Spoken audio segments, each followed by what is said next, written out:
Salut à tous, alors vous êtes nombreux à me l'avoir demandé, le voici. Donc il s'agit du tableau de tracking de vos stacking en version 2, c'est-à-dire que vous allez pouvoir aussi tracker quand vous aurez réinjecté de l'argent neuf.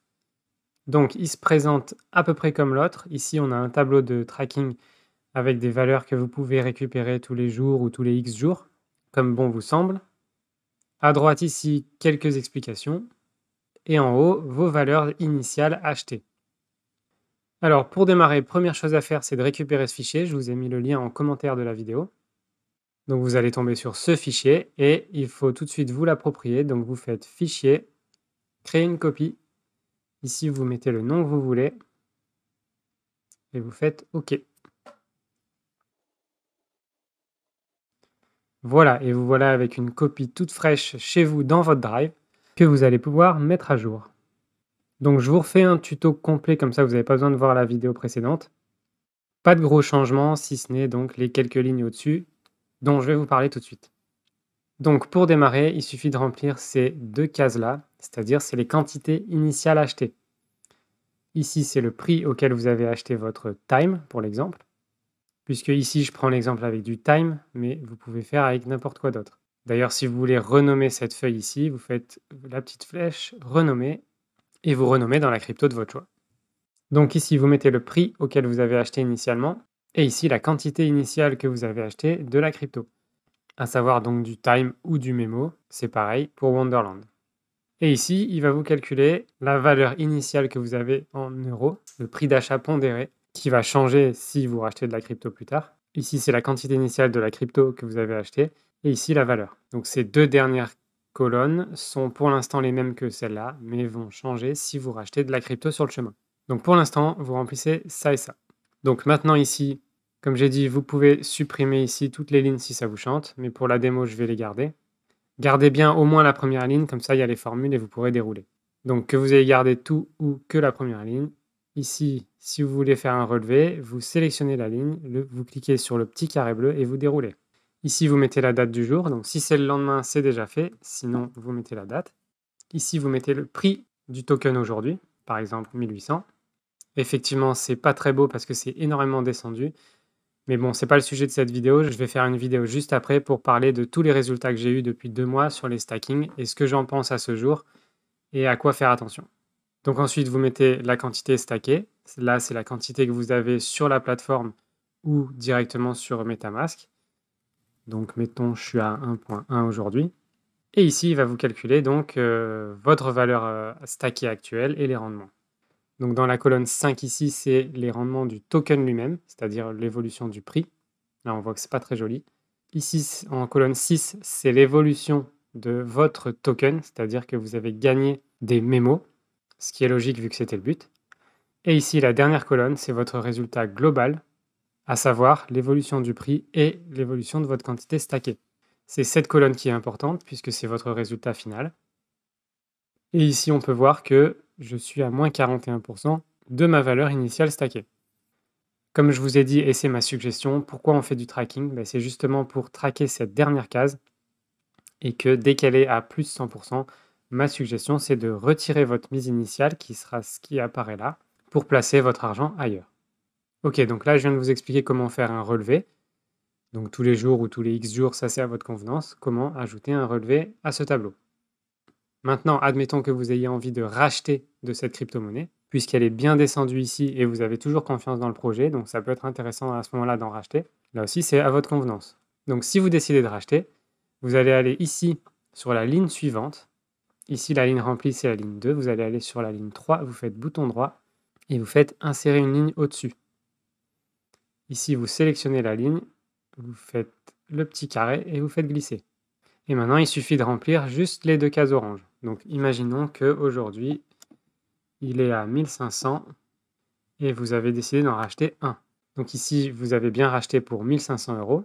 Et maintenant, on a un prix d'achat pondéré qui est bien descendu, ce qui est normal, puisqu'on a quand même racheté 2 fois ce qu'on a initialement acheté et à un prix beaucoup plus faible. Donc la moyenne du prix d'achat, maintenant, ça va être ça.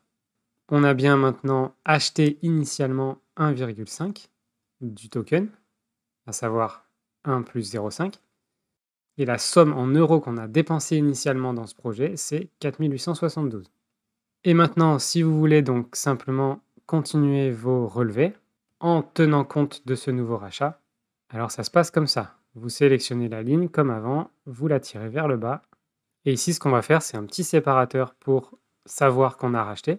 Donc je sélectionne la ligne et je vais ici dans les traits, je sélectionne par exemple du noir ou autre, ou du bleu par exemple.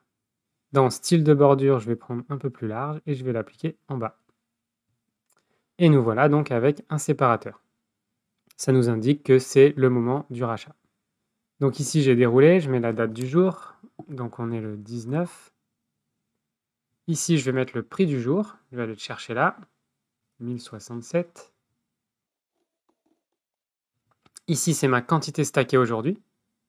Donc admettons, aujourd'hui j'ai 2,2, puisque n'oublions pas que j'ai rajouté les 1 ici. Et ensuite, ça, c'est calculé. Et donc maintenant, la seule chose à changer dans les 3 cases qui sont là, c'est la référence vers là où vous en êtes maintenant de ce que vous avez racheté. Donc vous cliquez ici, et vous voyez ici en haut, il y a une formule avec F2, donc $F, $2, vous mettez tout simplement $F, $3. Puisque ici, on ne vient plus référencer la ligne 2 qui est là, mais bien la ligne 3. À partir de là. Donc ici, pareil, on a G2, on met G3. Et ici, on a H2, on met H3. Et voilà, à partir de là, maintenant, vous pouvez continuer normalement. C'est-à-dire que demain, quand vous faites votre relevé, vous prenez cette ligne, vous la déroulez. Ici, vous mettez le prix que ça vaut demain. Ici, vous mettez combien vous avez de stacking. Et ici, on voit que les valeurs maintenant changent et sont par rapport à cette ligne, ce dernier rachat.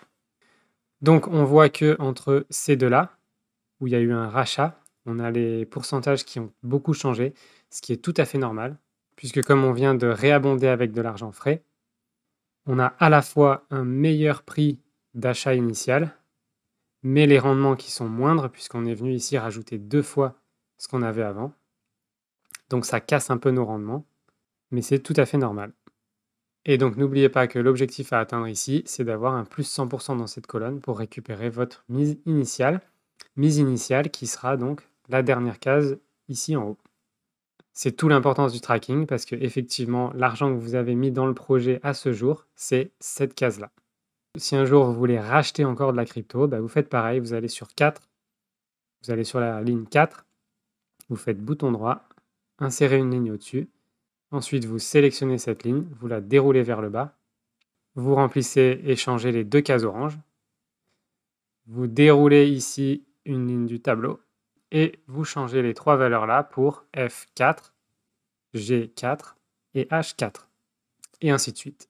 Alors ce fichier vous permet de traquer plusieurs cryptos ou projets différents si vous le souhaitez. Et pour ça, donc, vous allez ici en bas sur le petit onglet, vous cliquez sur la flèche, vous faites dupliquer. Ici, vous avez une nouvelle feuille qui apparaît. Vous pouvez la renommer. Par exemple, si vous voulez traquer vos EC, vous mettez EC ici. Et vous êtes reparti ici. Vous pouvez supprimer tout ça, par exemple. Voilà, ici, vous pouvez appeler ça Hector DAO, par exemple. Ça, vous pouvez le virer si ça vous gêne. Et ici, vous remplissez vos données pour le Hector DAO. Donc ici, le prix d'achat initial, la quantité que vous avez initialement stackée. Et ici, pareil, vous déroulez les formules. Et voilà, c'est à vous de jouer. Donc bonne chance avec vos stacking. N'oubliez pas que le but, c'est vraiment d'aller chercher un plus 100% ici pour récupérer votre mise initiale qui est affichée là. C'est super important de traquer parce que c'est super important de savoir où on en est. Alors bonne chance à vous et je vous dis à très vite sur la prochaine vidéo pour vous donner tous les résultats des stackings que j'ai pris depuis 2-3 mois. À très vite!